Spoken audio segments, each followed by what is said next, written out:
नमस्कार। आज के कृषि दर्शन में हम अपने सभी किसान भाई बहनों का हार्दिक स्वागत करते हैं। हमारा आज का मुख्य विषय है कि बदलती हुई जलवायु के साथ पशुपालन और टिकाऊ खेती को किस प्रकार कारगर बनाया जाए। लेकिन शुरुआत खबरें खेती की से। पंजाब में धान की कटाई शुरू, सरकार खरीदेगी 120 लाख टन। उत्तराखंड में एक दिवसीय कृषक सम्मेलन का आयोजन।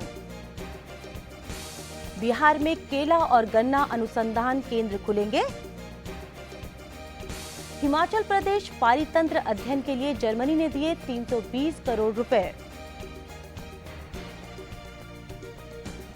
नमस्कार, खबरें खेती की में आपका स्वागत है। मैं हूं अनीता निर्वाण और अब खबरें विस्तार से। पंजाब में खरीफ धान की कटाई शुरू हो गई है और सरकार इस सीजन में करीब 120 लाख टन धान की खरीद करने की योजना बना रही है। खरीफ धान की कटाई शुरू होने के साथ ही पंजाब सरकार ने 120 लाख टन धान खरीदने की तैयारी शुरू कर दी है। राज्य के खाद्य व कृषि मंत्री आदेश प्रताप सिंह कैरो ने यह जानकारी दी। उन्होंने कहा कि चावल खरीद का लक्ष्य करीब 2 लाख टन कम इसलिए है क्योंकि आमतौर पर किसानों द्वारा लगाए जाने वाले चावल की किस्म का उत्पादन विविधीकरण के चलते कम हुआ है। लेकिन बासमती चावल का क्षेत्रफल काफी बढ़ा है और इस बार बासमती चावल का उत्पादन भी काफी अधिक होने की संभावना है। राज्य द्वारा चावल खरीद का लक्ष्य तय किए जाने से किसानों को चावल का उचित न्यूनतम समर्थन मूल्य मिलने की आशा है। उत्तराखंड और हिमाचल प्रदेश के सेब उत्पादक कृषकों के साथ संयुक्त उद्यम कंपनियों ने एक दिवसीय कृषक सम्मेलन का आयोजन किया। उत्तराखंड और हिमाचल प्रदेश के सेब उत्पादक किसानों के सामूहिक प्रयासों से अपनी सेब उत्पादन कंपनियों का गठन किया जा रहा है और अपनी कंपनियां बनाकर सेब के उत्पादन को और अधिक बढ़ाने का पूरा प्रयास किया जा रहा है। इसी संदर्भ में 12 अक्टूबर को उत्तराखंड के नौगांव में एक दिवसीय कृषकों के संयुक्त उद्यम कंपनियों द्वारा एक कृषक सम्मेलन का आयोजन किया गया, जिसमें मुख्य अतिथि के तौर पर श्री संजीव चोपड़ा, संयुक्त सचिव बागवानी, भारत सरकार ने हिस्सा लिया। उन्होंने नौगांव में बने सी स्टोर तथा जूस फैक्ट्री का भ्रमण किया। इस अवसर पर उत्तरकाशी के जिलाधिकारी श्री सी रविशंकर तथा जगदम्बा समिति के अध्यक्ष श्री लक्ष्मी प्रकाश सेमवाल भी किसानों के बीच मौजूद रहे। इस गोष्ठी में बोलते हुए श्री संजीव चोपड़ा ने कहा, कुछ साल पहले तक जब सिर्फ कश्मीर एप्पल का नाम जाना जाता था, उसके बाद हिमाचल एप्पल का नाम जानना शुरू हुआ और अब कश्मीर एप्पल, हिमाचल एप्पल के साथ साथ श्री जगदम्बा समिति ने जो एक उत्तरकाशी के एप्पल की, उत्तरकाशी के सेब की जो पहचान बनाने की जो भूमिका दी है, उसके लिए आप सब बधाई के पात्र हैं। कोऑपरेटिव मूवमेंट, सहकारी मूवमेंट क्या है? वो है कि स्वयं अपनी मदद करना और अपने साथ अपने साथी को लेके उसकी भी मदद करना और मिलके एक दूसरे की मदद करना, यही सहकारिता है। यही एक ट्रस्ट मॉडल है जो हम श्री जगदम्बा समिति के माध्यम से, सरकार के माध्यम से आगे बढ़ाने की कोशिश कर रहे हैं। तो ये जो समिति है, ये ना केवल सेब के खेत में, लेकिन बाकी जो बागवानी प्रोड्यूस है, और बागवानी क्यों, जो हमारी चौलाई है, जो राजमा है, और भी जो यहाँ की लोकल प्रोड्यूस है, इसकी मार्केटिंग अच्छे से कर सकें, उस मार्केटिंग का जो प्रॉफिट है उसको दोबारा रीडिस्ट्रीब्यूट कर सकें और रूरल इकोनॉमी के माध्यम से ही देश का विकास होगा। बहुत सारे पॉइंट्स यहाँ पे मेरे सामने आए हैं, उसमें माइक्रो इरिगेशन का है, सिंचाई हेतु बिंदुओं का है, इसमें यहाँ पे फल संरक्षण के बारे में है, और जो पॉइंट्स हैं उन सबको मैं निश्चित तौर पे देखूँगा कि इसमें भारत सरकार की जो स्कीम्स हैं उनके मुताबिक जितना ज़्यादा सपोर्ट मिल सके वो करने की पूरी कोशिश करेंगे। और मुझे पूरा विश्वास है कि हम जिस कदम पे चल रहे हैं उसमें जितनी भी बाधाएं आएँ, हम उन बाधाओं को क्रॉस करते हुए कामयाबी की तरफ अग्रसर करेंगे। बिहार में केला और गन्ना के अनुसंधान के लिए केंद्र सरकार राज्य में अनुसंधान केंद्र खोलने जा रही है। साथ ही किसानों को पशुपालन, बागवानी आदि के बारे में भी नई जानकारी उपलब्ध कराई जाएगी। केंद्र सरकार द्वारा केला उत्पादन के लिए वैशाली जिले के गैरोल में राष्ट्रीय केला अनुसंधान केंद्र स्थापित किया जाएगा। इसके साथ ही पश्चिम चंपारण के माधोपुर में गन्ना विकास संस्थान भी खोला जाएगा। केंद्र सरकार कृषि के साथ साथ पशुपालन क्षेत्र में विकास के लिए भी कई नई पहल कर रही है। केंद्रीय कृषि मंत्री राधा मोहन सिंह ने कहा है कि अच्छे उत्पादन के लिए खेती के सभी क्षेत्रों में नई तकनीकों की जानकारी के लिए अनुसंधान केंद्र स्थापित किए जाएंगे, जिसमें कृषि वैज्ञानिक किसानों के खेतों में जाकर और अनुसंधान केंद्रों में तकनीकी जानकारी देंगे। पूर्वी चंपारण के महसी में विशेष केंद्र खोला जाएगा। जर्मन सरकार ने हिमाचल प्रदेश के पारितंत्र का अध्ययन करने के लिए 320 करोड़ रुपए की राशि दी है। इस अध्ययन का मकसद क्षेत्र में जलवायु परिवर्तन के प्रभाव को समझना है। जर्मन सरकार ने हिमाचल प्रदेश के कांगड़ा, पालमपुर, चंपा क्षेत्र में पारितंत्र के अध्ययन, जलवायु परिवर्तन और उसके प्रभाव के अध्ययन के लिए 320 करोड़ रुपए की परियोजना को मंजूरी दी है। यह परियोजना 5 वर्ष के लिए है और इसके तहत हरे चारे की आवश्यकताओं को पूरा करने के लिए खेती लायक भूमि पर उगाई खरपतवार, लैंटाना घास को हटाकर हरी घास लगाना और चौड़ा पत्तियों वाले पेड़ों को लगाना शामिल है। जर्मनी के विशेषज्ञ जलवायु परिवर्तन और पारितंत्र में हो रहे बदलावों के बारे में जानकारी जमा करके और इससे निपटने के लिए किसानों को जागरूक भी करेंगे। खरपतवार को खत्म करके कृषि लायक भूमि अधिक से अधिक किसानों को उपलब्ध कराना इस परियोजना का मुख्य उद्देश्य रहेगा। मौसम की सही जानकारी होने से किसान भाइयों, आप अच्छा उत्पादन करने में कामयाब होंगे और इससे आपकी आमदनी भी अच्छी होगी। इसलिए अब लेते हैं मौसम की जानकारी। मौसम विज्ञान विभाग के अनुसार पूर्वी उत्तर प्रदेश, बिहार, उत्तरी छत्तीसगढ़, पूर्वी मध्य प्रदेश, सिक्किम, झारखंड, जम्मू व कश्मीर तथा उप हिमालय पश्चिम बंगाल में तेज बारिश की संभावना है। खेती की खबरों में आज बस इतना ही। कृषि दर्शन कार्यक्रम में और अधिक रोचक और ज्ञानवर्धक जानकारियों के लिए देखते रहिए कृषि दर्शन। ये लो और बताओ। बस। अरे ये क्या भैया जी, बस इतनी सी रासायनिक खाद? किसानी छोड़ रहे हो क्या? किसानी नहीं, नादानी छोड़ रहे हैं। मिट्टी की जांच कराई है। अब तो लालाजी जितनी जरूरत है उतने ही उर्वरक खेत में डालेंगे। हाँ, किसान भाई आज ही अपने जिले की नजदीकी भूमि परीक्षण प्रयोगशाला में मिट्टी की जांच जरूर करवाएं और मिट्टी में पोषक तत्व, नमी व पौधे के विकास को देखते हुए केवल जरूरत के अनुसार ही पोषक तत्व डालें। और हाँ, मिट्टी में गंधक, जस्ता, बोरोन जैसे सूक्ष्म पोषक तत्वों का पता लगाना भी न भूलें। उर्वरक और जैविक खाद के सही उपयोग से भूमि का उपजाऊपन बनाए रखें, उत्पादकता बढ़ाएं, खर्चा घटाएं और बहुमूल्य विदेशी मुद्रा बचाने में भी सहयोग दें। और हाँ, धीमी गति से नाइट्रोजन उपलब्ध कराने वाले उर्वरकों जैसे नीम लेपित यूरिया को प्राथमिकता दें और यूरिया का पत्तों पर छिड़काव करें। अरे वाह, तू तो सचमुच समझदार हो गया रे। अधिक जानकारी के लिए संपर्क करें जिला कृषि अधिकारी या किसान कॉल सेंटर। पिछले दिनों दिल्ली में 2 दिन की राष्ट्रीय संगोष्ठी का आयोजन ICAR, आयुर्वेद और अनेक कृषि विश्वविद्यालयों के प्रयास द्वारा किया गया।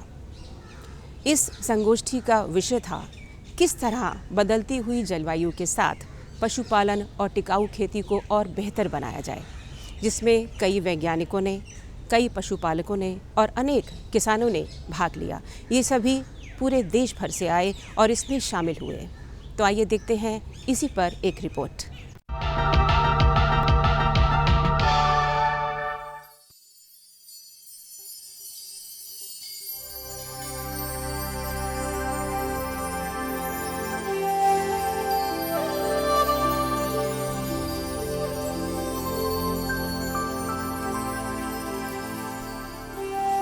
बलिष्ठ गबरू सुडौल, हीरा मोती के गले की रुंझुन, कजरी के थनों से आती दूध की धार की छर छू छर, तो वहीं नुपुर सी बजती गेहूं की बालियां, सफेद मोती सा धान, सभी पर जलवायु परिवर्तन का असर कहर की सीमा तक जा पहुंचेगा।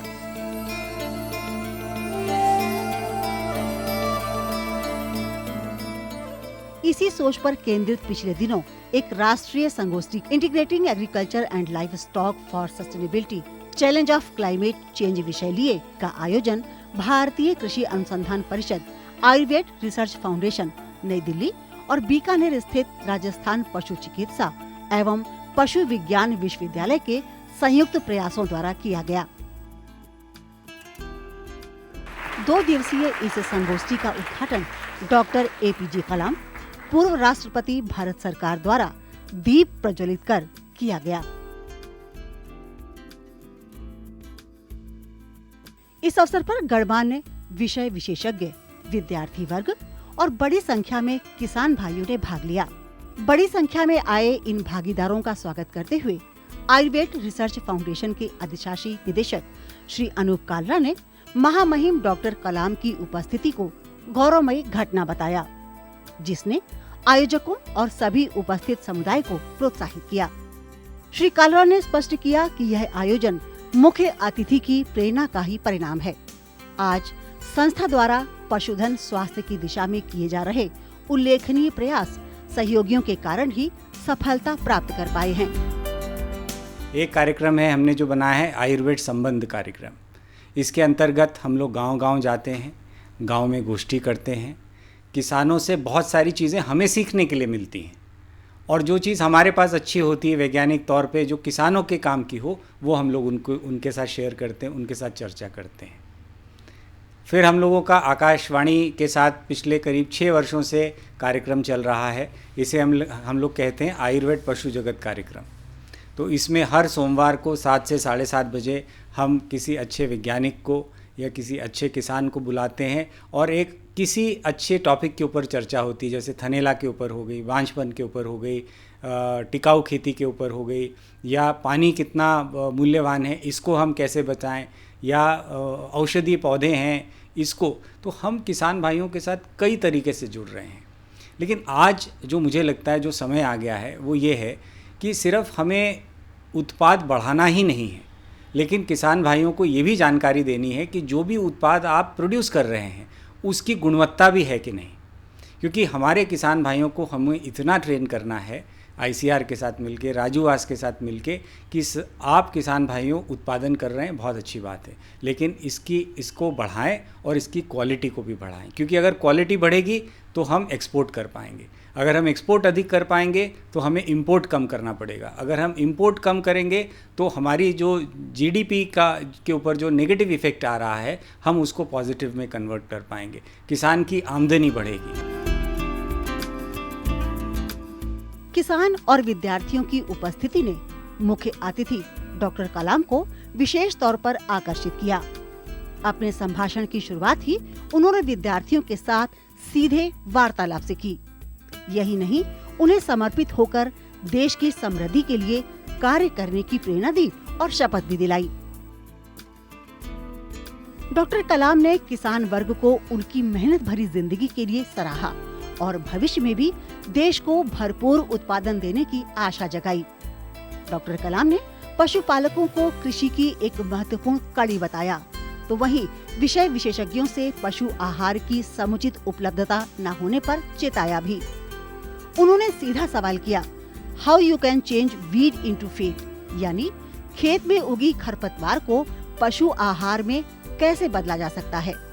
माननीय अतिथि ने कुक्कुट पालन को एक उभरता हुआ लोकप्रिय व्यवसाय बताया, मगर कहीं कुक्कुट पालन के लिए समुचित आहार न होने पर चिंता भी जताई। इसके लिए उन्होंने स्थानीय तौर पर कुक्कुट आहार तैयार किए जाने तथा फिश मील आदि के प्रयोग पर भी जोर दिया।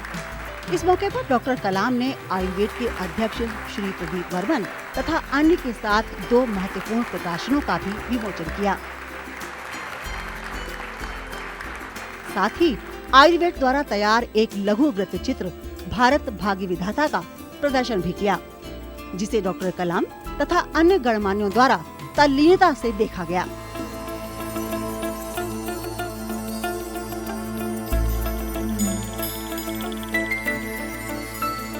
यही नहीं, इस अवसर पर आयुर्वेद द्वारा अपने पशु स्वास्थ्य उत्पादों, औषधीय पौधों और महत्वपूर्ण पशु हितकारी प्रकाशनों की एक आकर्षक और ज्ञानवर्धक प्रदर्शनी भी लगाई गई। इसी स्थल पर हाइड्रोपोनिक्स पद्धति पर आधारित एक मशीन भी लगाई गई, जिसने पशु चारा तैयार करने का जीवंत प्रदर्शन किया। डॉक्टर कलाम ने इसका अवलोकन करते हुए अपनी रुचि दिखाई। आयुर्वेद रिसर्च फाउंडेशन के प्रबंध निदेशक श्री मोहन जी सक्सेना ने संस्था की पारंपरिक ज्ञान आधुनिक अनुसंधान की नीति को उभारते हुए स्पष्ट किया। जलवायु परिवर्तन और जो हमारा पर्यावरण बदलता जा रहा है, जिसमें कि गर्मी में गर्मी नहीं और सर्दी में सर्दी नहीं, और उसमें जो हमारे पशुपालकों को जो समस्याएं आती हैं, उसके लिए किस तरीके से उसका निदान किया जा सकता है। तो आज जो यहाँ पे बहुत सारे विशेषज्ञ आए और हमारे राष्ट्रपति जी, भूतपूर्व राष्ट्रपति जी ने भी इसमें अपने विचार रखे कि किस तरीके से जो गांव से जुड़े हुए किसानों की समस्याएं हैं, उनका क्या निदान निकाला जाए। और उन्होंने बड़ी अच्छी आज एक सीख दी है कि जब हमारे किसान भाई गांव में अपने खेत में अच्छे से अच्छा बीज, अच्छे से अच्छी खाद, अच्छे से अच्छा पानी डालते हैं, तो फसल के साथ साथ उन्हें वीड्स भी जो है वो सबसे ज़्यादा निकलती है। और वो वीड जो है जो निकलती है वो हमारे 50% पोषक तत्वों को जो है वो खींच लेती है और इसलिए हमारी पैदावार कम हो जाती है। तो उन्होंने आज एक नई सोच दी कि किस तरीके से उस वीड से कुछ उसमें उपचार करके कैसे उससे पशु आहार बना दिया जाए। विषय की उपयोगिता को डेयरी से जोड़ते हुए सुमूल गुजरात के अध्यक्ष श्री मान सिंह का कहना था, आयुर्वेद कंपनी ने हाइड्रोपोनिक हरा चारा करने के लिए एक यूनिट हमारे यहाँ रखा है। बिल्कुल वो सक्सेसफुल है। ये सक्सेसफुल स्टोरी यहाँ देश से आए हुए किसानों को बताने के लिए हम यहाँ आए हैं। आप जानते हैं कि गुजरात में सहकारिता में बहुत अच्छा काम हो रहा है। दूध के क्षेत्र में अमूल मॉडल पूरे देश और दुनिया में फेमस है। शुगर इंडस्ट्री 100% गुजरात में कोऑपरेटिव में है। सामान्यतः हम कोऑपरेटिव की बात करते हैं तो कोऑपरेटिव में काम करने के लिए लीडरशिप प्रामाणिक और निष्ठावान होनी चाहिए। तो गुजरात ने इस 2 गुण से समग्र देश में काम करके बताया है। सामान्यतः सभी डिस्ट्रिक्ट में डिस्ट्रिक्ट यूनियन काम कर रहे हैं। इस सत्र में विभिन्न राज्यों से आए विषय विशेषज्ञ पुरुष एवं महिला कृषकों ने अपने विचार रखे। पशुपालक भाइयों, अगर आपको अपने पशु को उत्पादक बनाना है, उसे अधिक दूध प्राप्त करना है, तो आपको एक विशेष चीज़ का ध्यान रखना पड़ेगा, पशु को संतुलित आहार उपलब्ध कराना। क्योंकि संतुलित आहार वह आहार है जिसमें सूखा चारा, हरा चारा और बांटा एक निश्चित मात्रा और अनुपात में मिले हैं। होता क्या है कि हम पशु को जो है चरने छोड़ देते हैं, वो चरने गया, वापस शाम को आया, उसके दूध के हिसाब से उसके आगे बांटा रख दिया, हरा चारा मिल गया तो दे दिया, नहीं मिला तो कोई बात नहीं। इस तरह से अगर हम पशुपालन करते हैं तो हमारा पशु जो है उपयोगी नहीं रह पाता, वो अपनी क्षमता से ज़्यादा दूध नहीं दे पाता। हर पशु की एक क्षमता होती है। जैसे साहिवाल नस्ल है, उसकी 20 से 25 लीटर दूध देने की क्षमता है। हर नस्ल की अपनी एक क्षमता है। हम उस क्षमता का भरपूर उपयोग नहीं उठा पाते क्योंकि हम पशु को संतुलित आहार उपलब्ध नहीं करा पाते। तो हमारे पहला उद्देश्य ये रहना चाहिए कि पशु को संतुलित आहार मिले। इसके लिए उसको भरपेट सूखा चारा, कम से कम 10 किलो हरा चारा और दूध उत्पादन के हिसाब से उसको बांटा मिलना चाहिए। और एक बांटा तभी संतुलित होगा जब उसमें 4 तरह के मुख्य तत्व जो है मिले होंगे। सबसे पहला मुख्य तत्व है अनाज का दलिया, दूसरा है चापड़, तीसरा है गेहूँ इसकी तेलीय बीजों की खली और चौथा है दालों की चूरी।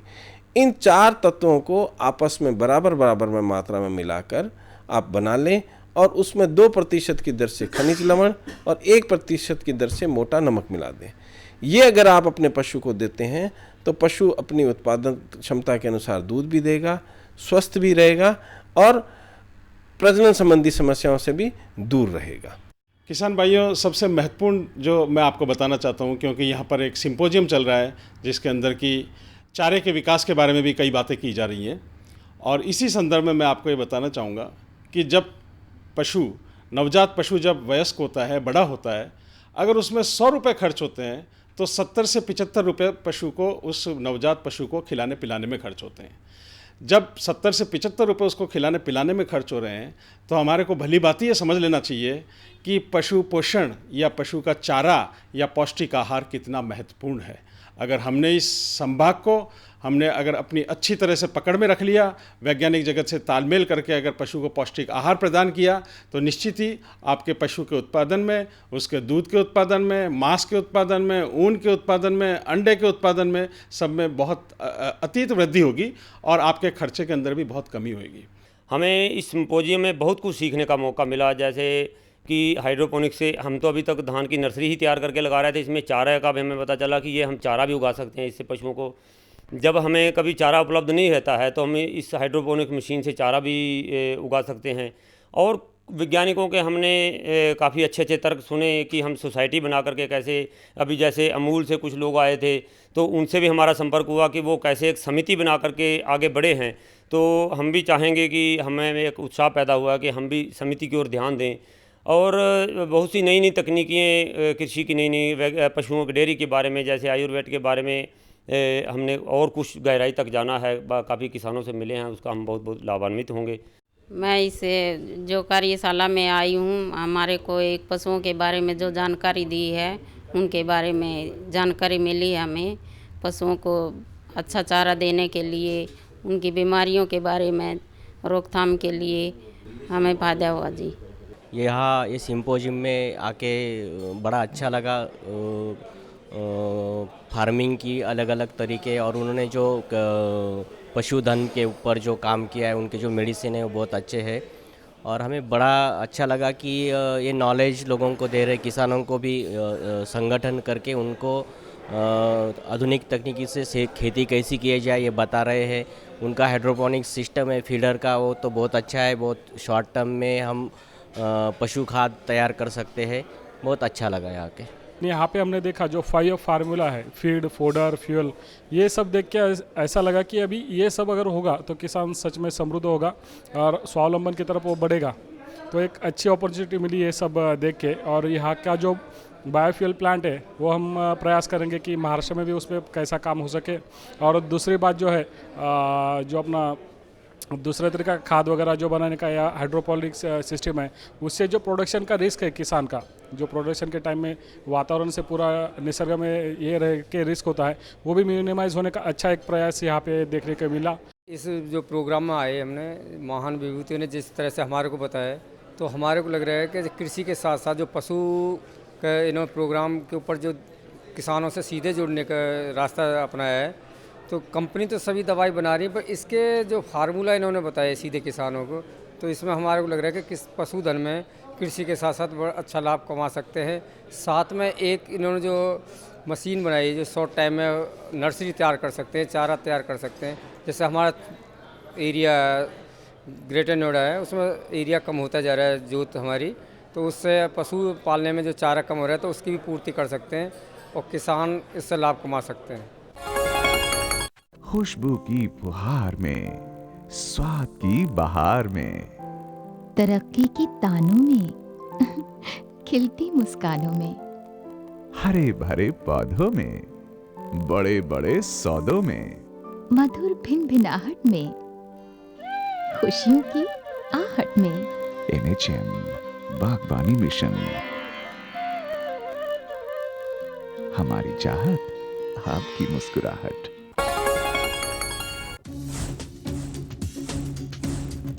जुड़िए हमारे साथ ट्विटर पर twitter.com/कृषिदर्शन-dd, फेसबुक पर facebook.com/कृषिदर्शन-dd और देखिए कृषि दर्शन अब YouTube पर भी।